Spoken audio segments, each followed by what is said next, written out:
I think my iPad shows that I am on. If one of you can please give me a ring to confirm, then I would go ahead, because Chris said that somehow it had stopped working. So I don't know what's going on, but yes, Chris. Yes, we can hear you. Okay, good. Thanks. Okay. All right. I can hear you. Okay. Very good. Thanks. Bye-bye. Okay. Looks like things are okay. All good.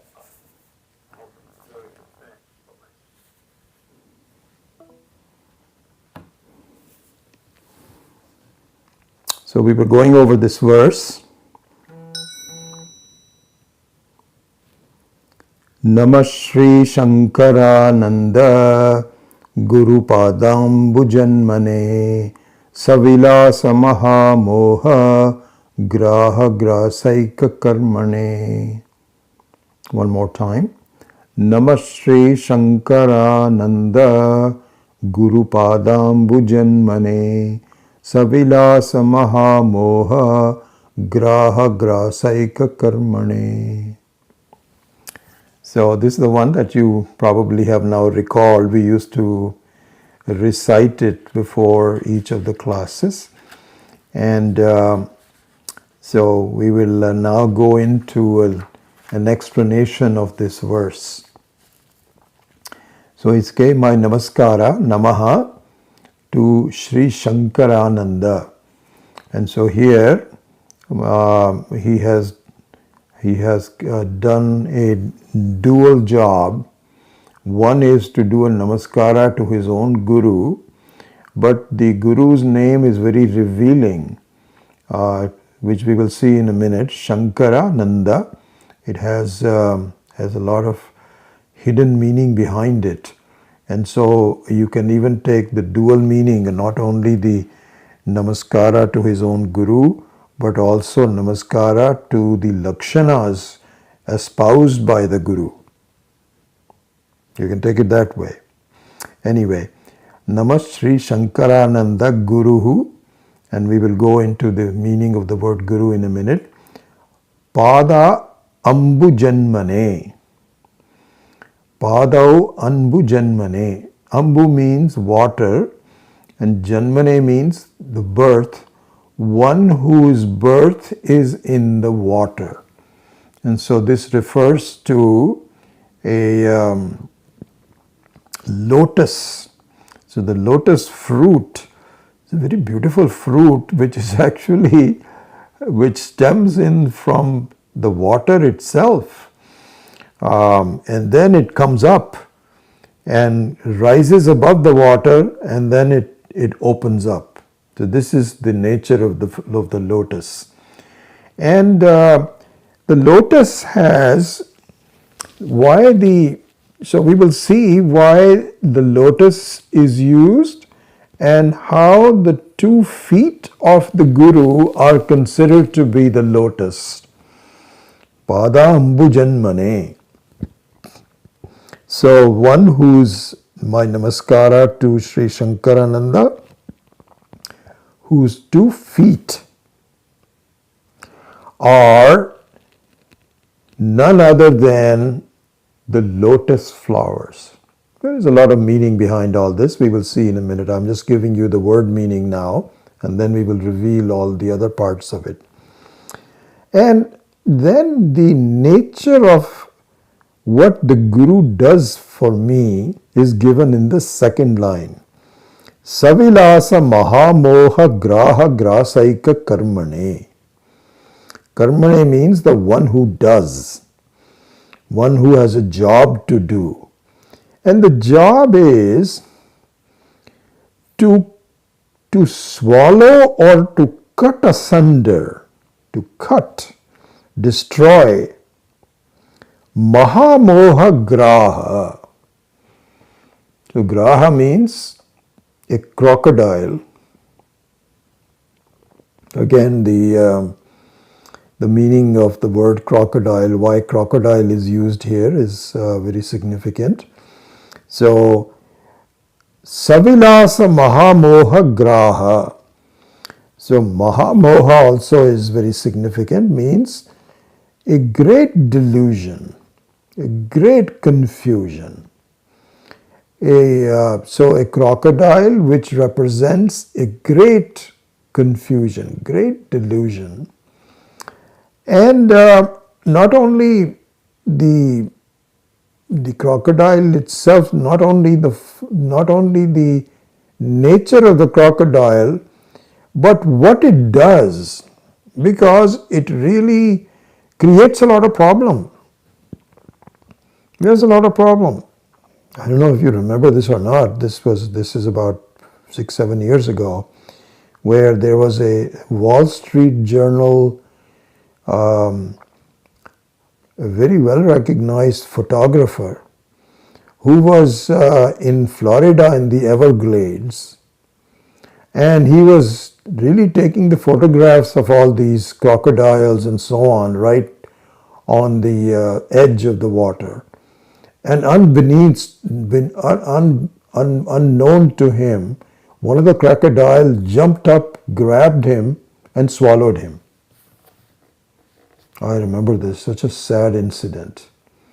And this very important person of Wall Street Journal was just dragged inside. So the crocodile has a very destructive nature.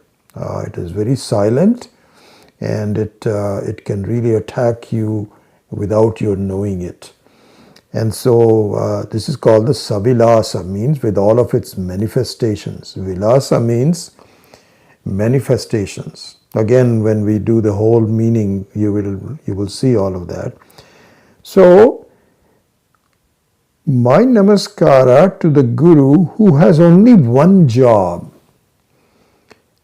Grasaika karmane, grasa eka karmane.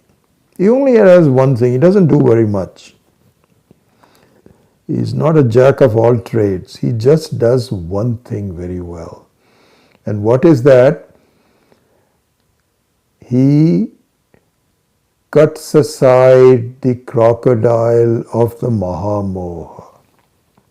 So anyway, so now to complete the word meaning, my namaskara to my Guru, or to all the gunas that he espouses, Sri Shankarananda, who is really my Guru, and my namaskara to his lotus feet,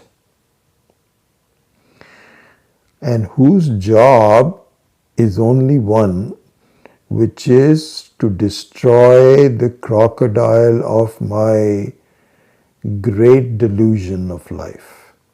This is the meaning of it. It's a very beautiful sentence, and the beauty of the sentence is enhanced by the right kind of commentator which Swami Maheshananji has given, a very beautiful one. So let's look into the various aspects of this now. I hope I can finish this. I think I should be able to finish it. Okay. Now, first of all, look at the word pada, padau. Padau, it's a dual form.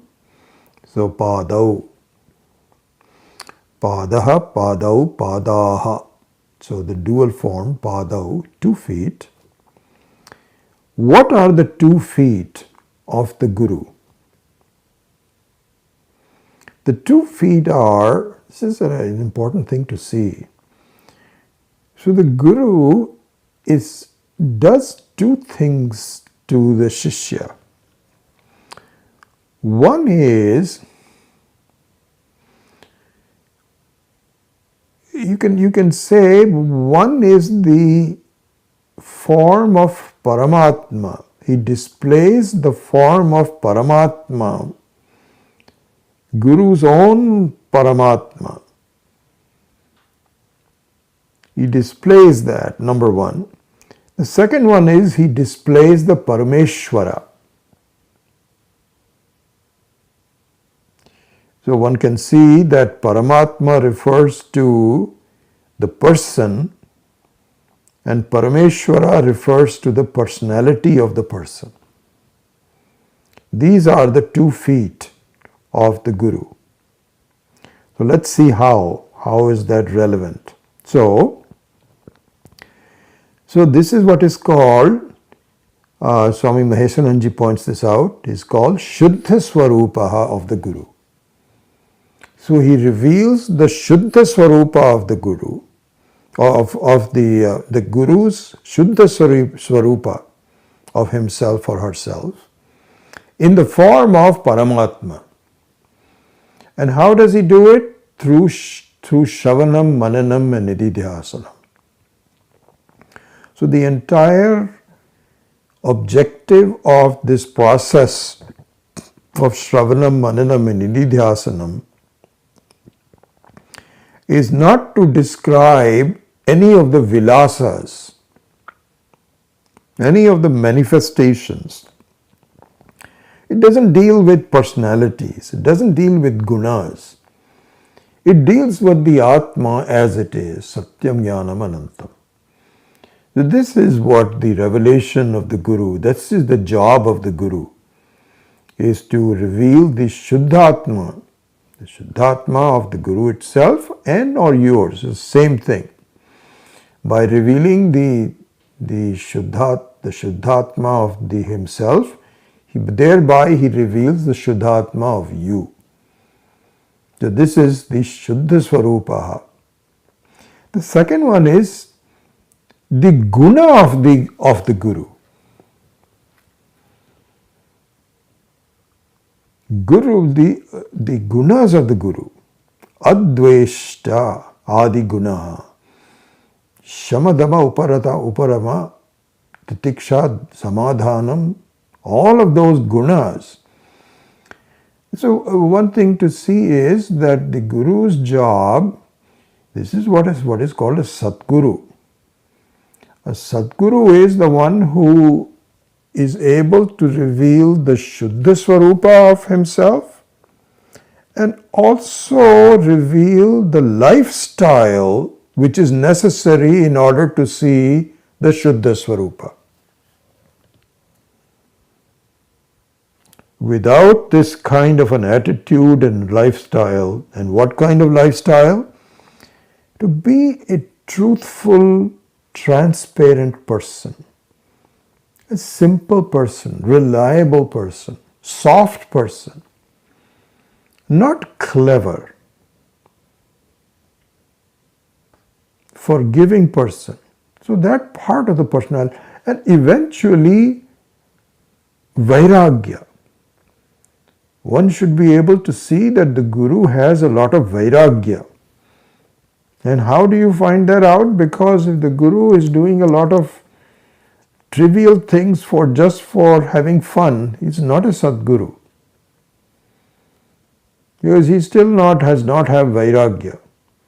So anyway, I won't go into the details of it, but the second part of the second foot of the Guru is the one where not only is the Shuddha Swarupa, but the Ishwaratvam. And here Swami Maheshanji points out very beautifully. He says, there the Guru has both Kathora Rupa and Komala Rupa. Kathora Rupa and Komala Rupa. So Komala Rupa means, of course, the soft part of the personality where you have to relate to a student and have a lot of forgiveness and patience and so on. So this is the Komala Rupa. The Kathora Rupa is that one has to be ready to understand. And if one is not doing the things to increase your readiness, like Shama, Dama, Uparama, etc., Sadhana Chatushtaya, the student can come to and say, sir, this is very hard, I can't do this. Is there an easier way? Can you please suggest some kind of a shortcut? And quite frankly, I tell you, because I remember in my own life, this happens to everyone, not everyone, but many of us, where you feel, if I can just understand the Atma, I don't have to worry about Shamadama, Uparama and all those kinds of things. They'll take care of itself. I just want to focus in on it. It doesn't work. All the ragadveshas, etc., are still there in your mind, capturing your thinking, your conduct, your behavior, and so on. And really, the phalam of the vidya does not take place. So there is no shortcut. So the kathora rupa of the guru means that he's got to be very tough and say, I'm sorry, there is no other way. You got to do this. Because daya at that time doesn't help. You can say, Guruji, this is too hard. Can't I just do meditation and so on and so forth? Nothing. You have to understand everything. Shortcuts to it. This is what happens. We find many of the students, they like to meditate because it is very calming. And they feel, I don't want to study and this, that or the other. I just want to meditate. I'm telling you, I've had so many observations about this from other students when I went to Piercy. I still remember this guy, Jim, I can't remember his last name. Even at that time, he was probably one of the eldest students. He was much older than me. I don't know. He used to live in Colorado. I don't know where he is. And he just used to love meditation. So he would ask Swamiji, all this study, etc., doesn't really appeal to me. Can't I just do meditation? And Swamiji, both openly and separately, privately, would say, no. If you are going to meditate without complete understanding, it will not stay. That just becomes another experience. You cannot do that. So you have to, this is the kathora rupa of the Guru. So anyway, I've spent a lot of time on the 2 feet of the Guru. By the way, before I go much further, I think that I've been working with Raj to improve the audio quality of this, because when I was at the ashram, we consulted with Sahadev, and so he has brought all this to me, and so I'm trying this out for the first time today. So somewhere in your comments, please let me know if this sounds any better than it was before. So anyway, that's on the side. Okay, now comes the lotus, the nature of Ambujanmane. So the lotus has 2 qualities. Okay, one quality is that it is untainted by the water. It grows out of the water, but it is untainted by the water. In fact, if you put a drop of water, it doesn't absorb it, it just runs off of the lotus leaves, the lotus flower even. So this is what is called Asangaha. Has no real sangha to where it was born. By the way, this is exactly the same thing is when we talk about Shiva, Shankara. So they say that Shiva's favorite place is, you may have seen pictures of this, are all the Smashana Bhumi, where people are burnt at their death. And there is death all around, and all this smell of burning flesh, and you can see ghosts there because they are just released from the body. So they say that ghosts come around there, and so you will see the a mala of the skulls And there's serpents all around, really bad things all around. And so Shiva loves that. Why does he love that? Because he displays the asangatvam. He says, this doesn't make any difference to me. And so we need to learn a lesson also. This is what happens in our life. We want to get out of problems. Somehow, if our feeling is that if I just don't deal with the daily problems and I just go and sit quietly somewhere on the banks of Hawaii somewhere in the ocean, I'll be okay. You're not going to be okay, my dear. You have to learn to be Asangaha in the problems themselves.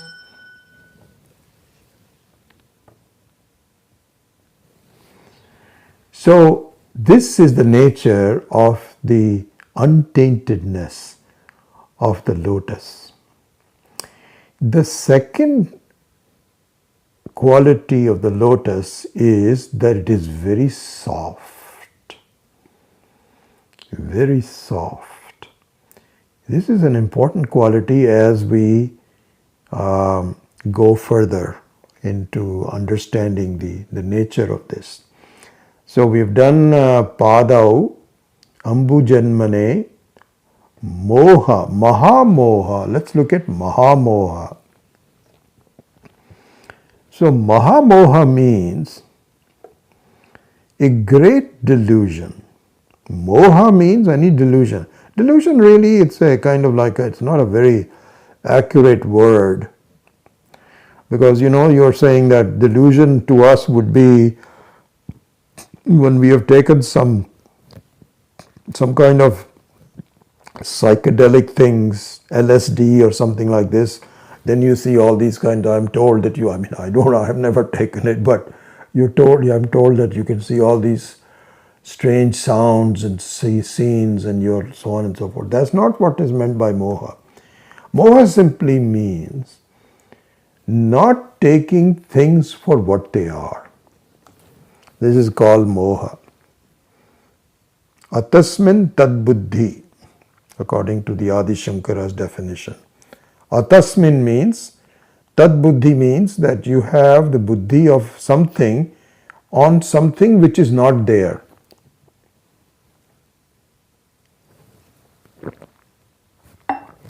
It's called moha. Mahamoha is something altogether different, because Mahamoha means you are confused about yourself. Not only confused, you are totally ignorant about your nature. And because you are ignorant about, you are not just you personally, I'm just talking about the average person, you and I. If we are confused about our nature, everything else gets confusing. If the Sat is not known, then the Asat becomes Sat. So this is so beautifully described in the Sri Rudram, in the what is called Asat Vyavahara. So Asat Vyavahara means that the reason that we have problems in life is that things that we should not be worried about, we are worried about. This is called Mahamoha. Okay? Alright. Let's go to the next word, which is called Guru. So Guru here, we should say, we chant this Gukarastu Andhakaro Vai Rukarastu Nivartaka Guru Rukarastu Nivartaka Guru Ityabhidhiyate. We chant this. It means the Guru is the one that removes a ignorance about something. So the question is, who is a Guru? Am I the Guru? Many of you call me Guruji. And I am very grateful that you are giving me this honor. But is it me that is the Guru? Is it my ideas that are the Guru? So Swami Maheshanji says, is it the Deha which is the Guru? Is it the mind of the person which is a Guru? Who is the Guru? Actually, none of those. Guru means Brahma Jnanam, Atmagenum. This is what is called Vritti Jnanam. Ahamasmi sadabhami kadachit nahi apriyaha. That vritti, that's understanding that, oh my God, I am the very thing I'm seeking. I am Sat. We will see that in our meditations one of these days. That is the real Guru. That nature of knowledge of yourself is the real Guru. I am there to communicate it to you. I'm not the real Guru. The real Guru is your own Atmagenum.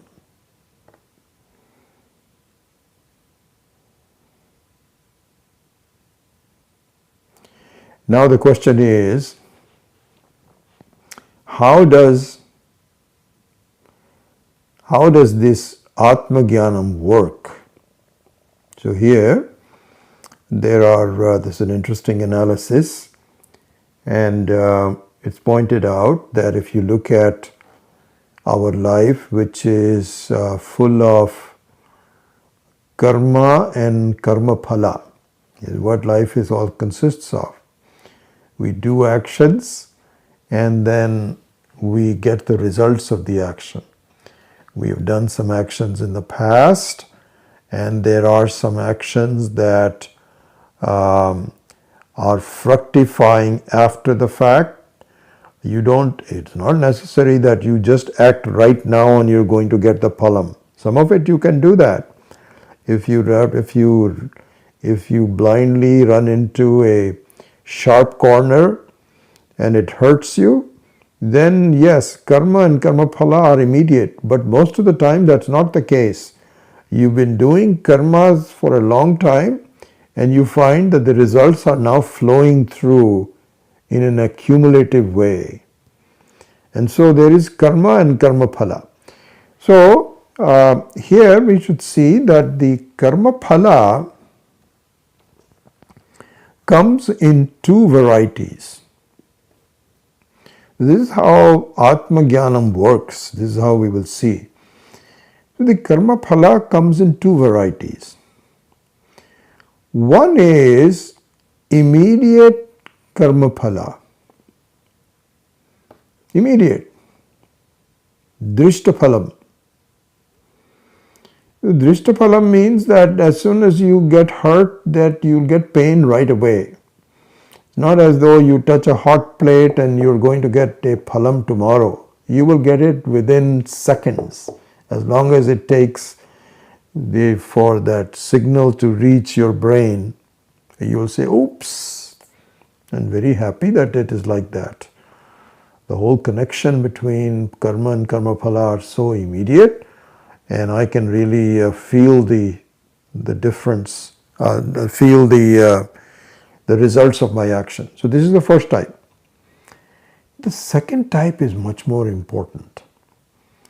And so the first type is the one that gives you immediate sukha dukkha. Oh, I got hurt, I fell down. A neighbor of ours, poor gentleman, he fell down and broke his hip. And he is like close to 90 years old. And he was just careless and he just fell down. What can you do? You immediately get the results of it. So this is one thing. The second type of karma phala is much more important. And that is the tendency to do the karma again and again. So this is what is called samskarajanya karma. See? So the first one is kartrajanya karma. The second one is samskarajanya karma. So here, example given by Swami Maheshananji is very instructive. So suppose there are 4 or 5 people that decide to, this is happening all over these days now, my God, what is this country and what is this area coming to? 4 or 5 people get together and decide to rob somebody. They just go and break down even shops. They just carry all the things and so on and so forth. Okay? So now, supposing that happens, and suppose the police catches them.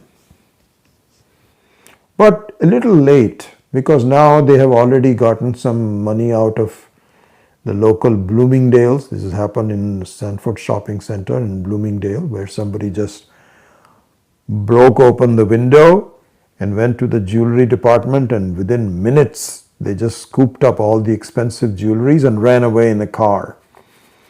And the police were not able to really catch up with them, and they all left, but they finally caught them somehow or the other. So this is what happens. Now, supposing this happens, what will happen is that you may be caught and punished, but you have now received some money from the jewelry which has not been caught. It is, they don't know, police cannot find it, you have just hidden it somewhat. So here's what Swamiji says. He says that now there will be a samskara for stealing again.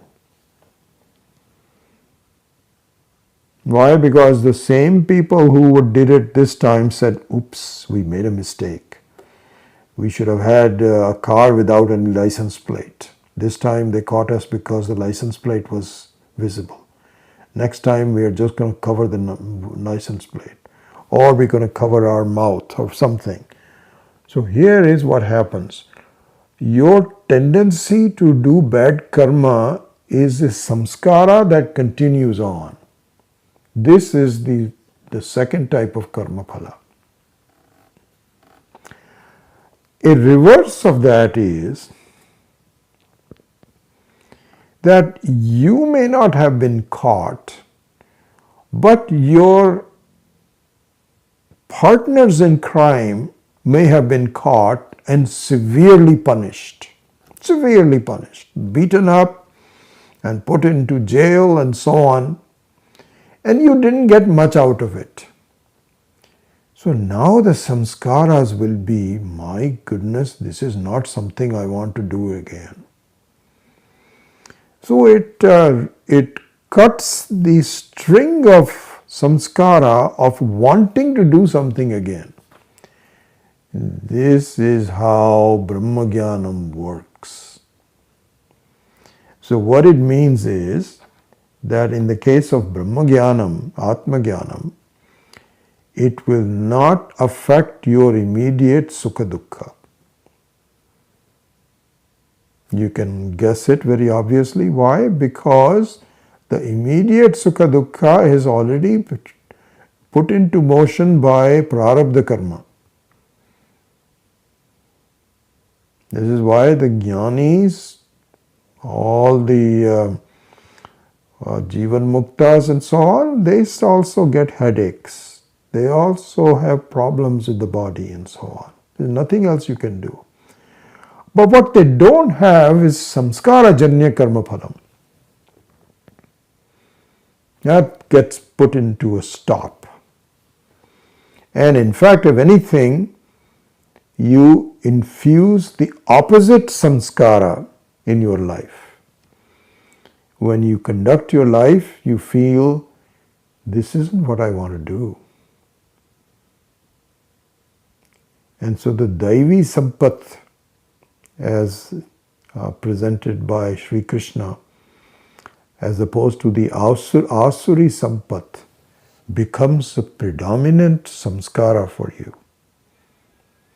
And so nothing will happen to your normal sukha dukkha, although there also you will be helped.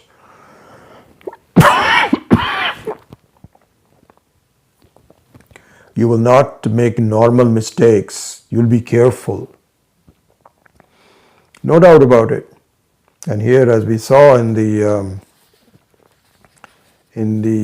prayers to Vigneshwara, to Ganesha, this is a very beautiful section that Swami Maheshanand had pointed out, honestly, and we have talked about this. So what happens is that many of our problems in life are created by our attempting to do things that we are not capable of. We don't deserve it. And if I just look at my own life, I've also had made the same mistakes. I was too ambitious and it resulted in sukha dukkha. And as your wisdom grows, you bring all these things within you and you don't attempt things until you are capable of doing it. And the result of such actions are that whatever you do has a very high probability of success. Beautiful analysis. And so you're praying to, because Ganesha, very interestingly enough, very importantly enough, you know what Ganesha stands for? We often think of it as a remover of obstacles. The second part we don't really think about is he's the giver of buddhi, of wisdom. And the two go side by side. The biggest problem in our life is that we have expectations that are unreasonable.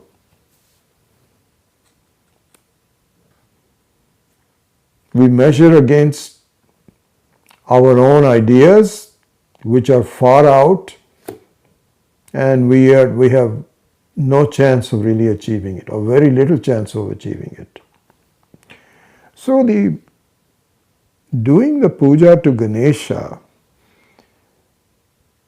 if successful, results in two things. Really the same thing in two different forms. One is, through wisdom, you remove lofty expectations, unreasonable expectations. You become more satisfied with what you have.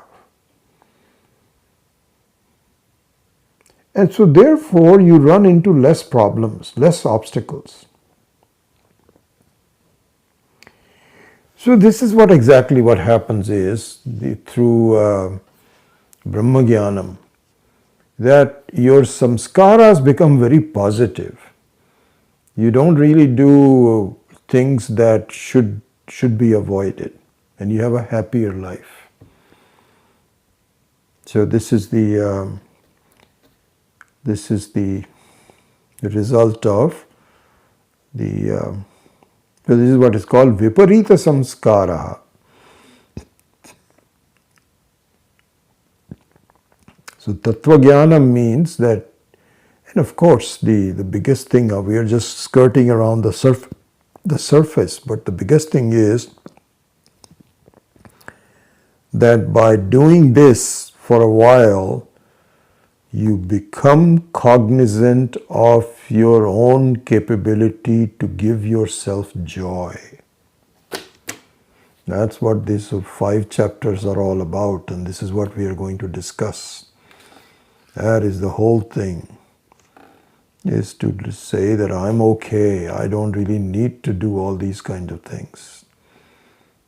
So that is what the Tattva-jnanam does. And so this is what, and so one other thing you can look at is that, so we've looked at the Shankarananda as the teacher. If you look at the meaning of the word Shankarananda, it comes the same thing. So Shankara means Shamkaroti iti Shankaraha. The one that gives you kalyanam, gives you some peace, is called Shankaraha. And so really speaking, so here this one interesting thing is Shankaraha.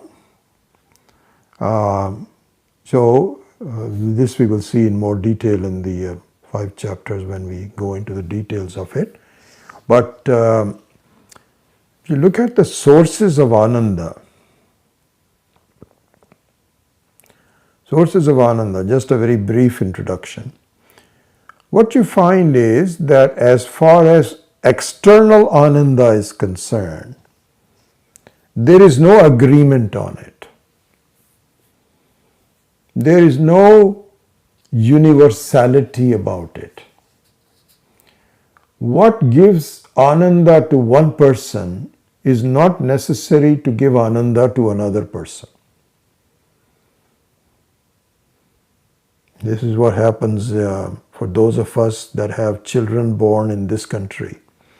We were born in India, and then we have these American-born children. And when we give out the sweets, Indian sweets, barfi, kalakand, rasgulla, all these Indian sweets, these kids don't like it. You say, what is all this? This is all sugar. We love it. I know it is sugar and we should not be eating it, and we don't. But our love for it, our hankering for it is there. They don't even like it because they say, no.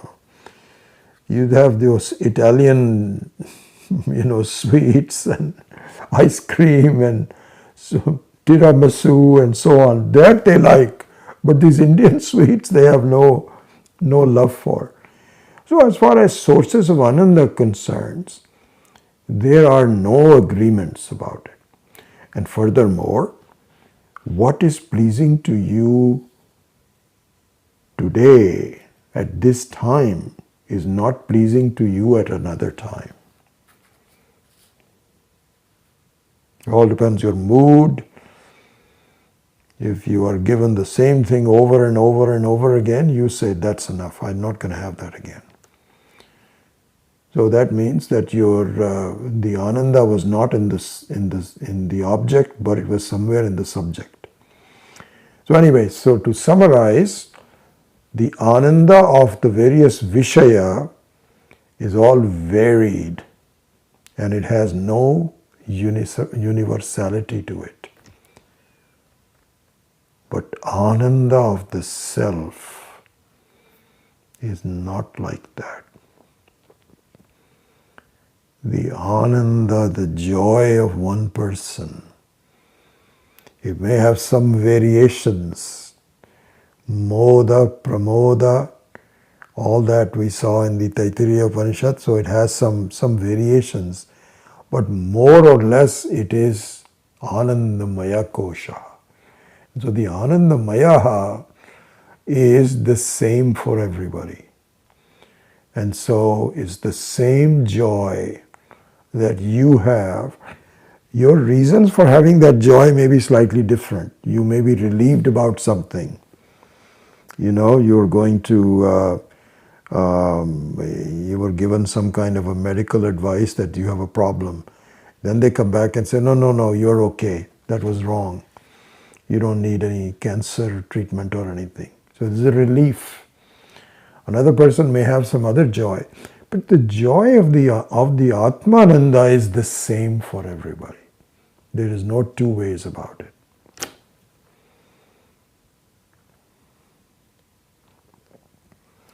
So that is the last one, which is and also this is a big topic. I think I won't do this. Called Namaha. Tyagaha, we already saw the word Namaha, we saw in the Panchakshari Vidya, means Tyagaha. Tyagaha means that you give up the reality of the Jivatvam. If you want complete Paramatmatvam, you have to give up the reality of the Jivatvam. You have to treat it as a funny character that is bothering you. I am myself a funny character that is just creating havoc in me. There's no reality to it. I'm just giving it myself. This is the ego. This is an ego trip. So you give that up, tyagaha. This is the meaning of the word namaha. Then one last concept and then we are done. We will pause, which is very interesting. So here, Swami Maheshananji says that consider this, that these lotus feet of the Guru, which by nature are very soft, so soft that you can't lift anything with it. It just bends and it is very soft to the touch. How is the lotus feet of the Guru going to attack a crocodile which is on the other end of the scale?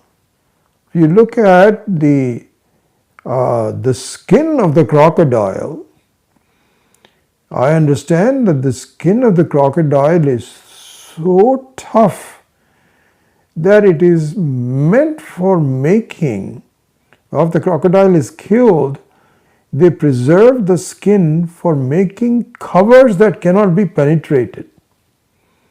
I believe that in the old days, all the kavacham that the warriors would wear was made out of crocodile skin, because even a sword cannot cut it. This is how thick it was. So how can it be that something so soft as the lotus feet of the Guru can attack a crocodile, when in fact crocodiles are not easily killed even by guns? You have to shoot the crocodile many times. How can a lotus feet do that? How can a lotus flower do it? This is the beauty of Atma Vidya. So here it is said that the crocodile represents a very stubborn world around us, very harsh world around us, tough to cut through, so appears to be so real. I'm fighting it throughout. And there is no other weapon other than self-knowledge to destroy it. And the self-knowledge of the Guru through Padambujanmane, the very softness of this, it is kind of like waking up from your dream. Yes, it destroys the whole dream. So anyway, this is the verse, a very beautiful verse. And we will begin each class with, now that you have the meaning of it. Excuse me.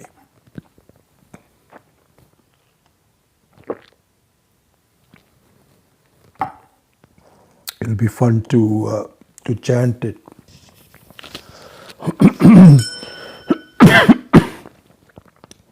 Namah Shri Shankarananda Guru Padambujanmane Savilasa Maha Moha Graha Grasaika Karmane.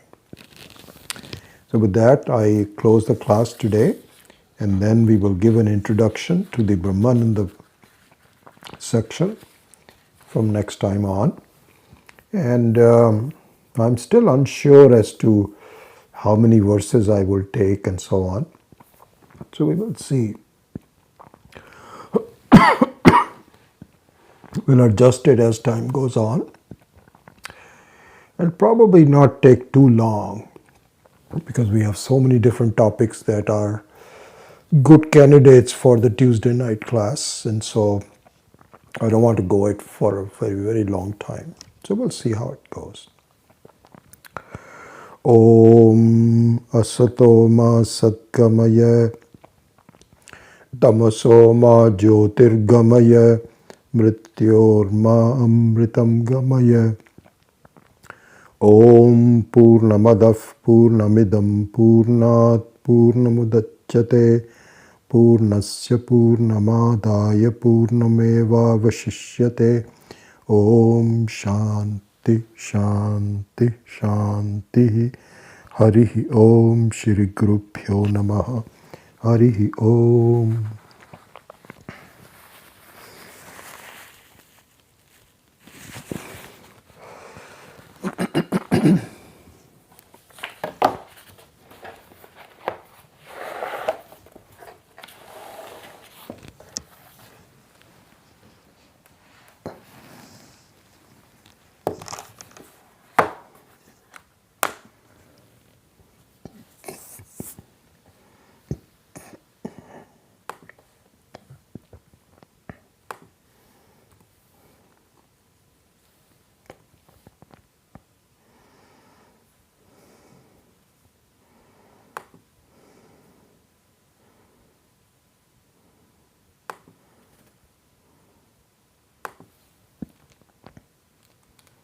Oh, good. Chat window is fine.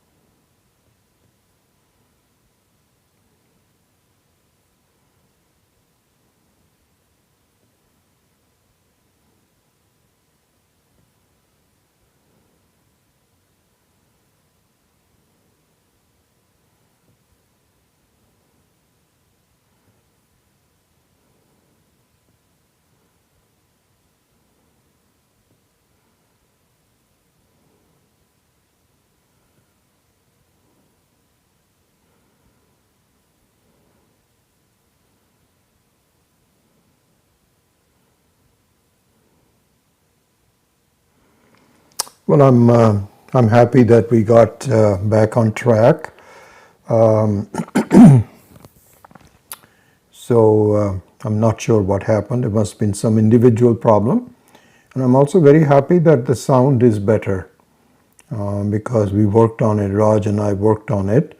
And the key thing is to have, this is what Sahadev at the ashram pointed out, that there is a big difference having microphone a foot or 2 feet away and then having it very close to the mouth. So it appears like that has really made a difference. And so anyway, so Greg, your question on what translation we are using. So if we did use a handout from a few years ago, that could not have been all the 5 chapters. It was only chapter 1. And I am not quite sure. I'll try to find out. But I have a feeling that it is one of those texts which is so well known. Unlike the Shankarananda's commentary of Bhagavad Gita, which is not easily available, this one is very easily available. And so if you can kind of let me know. As you know, we are now transitioning into the WhatsApp group. So what I will do is, you'd have to write, because we thought it would be not good for everybody to be writing to all, I think we'll have close to 100 people on it. So you'd have to probably send me some information on the site. We'll summarize it and then give you some suggestions on where the text and the translations would be. So we'll have to look into that.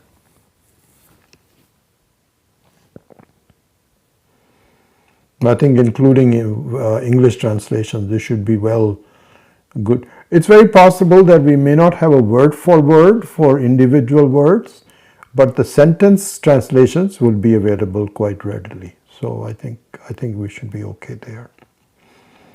But I haven't had the time to really research all that. Hopefully we will come up with some suggestions that others can also use. All right. Well, it's good to be back in business. This was a long absence of like a month and a half. So life is not the same without being in touch. I'm very happy that we are all together, and happy that all of you can follow this very beautiful text that we will take up from next time on. So with that, unless there's some other comments, I will take your leave, and we will see you next week. Hari Om.